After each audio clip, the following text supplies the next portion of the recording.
This is the Boka Whitening Toothpaste. This is the 4-ounce tube here. This stuff really works great. I've been using Boka for quite some time. I was using a different brand. It was the natural toothpaste. I switched to this a while back. And initially I was using the Boka. It was a different flavor. It was like a mint or something like that. This is maybe a coconut flavored one. But once I saw they had the whitening toothpaste, I switched to this. And I'm very happy with it. Obviously, it's not going to do like as much as like the whitening strips do. But you are going to be brushing your teeth 2 times a day, so if you could just get a little bit extra out of it with the whitening toothpaste, you absolutely want to check it out. This is the Refresh Mint taste. It has a really great taste, and I really like the packaging here too. It's just a really cool tube here. But this stuff is really great. Like I said, I've been using Boka for a long time.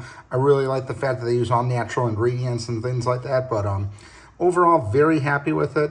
This is the whitening toothpaste, Refresh Mint, 4-ounce container here. Highly recommend this.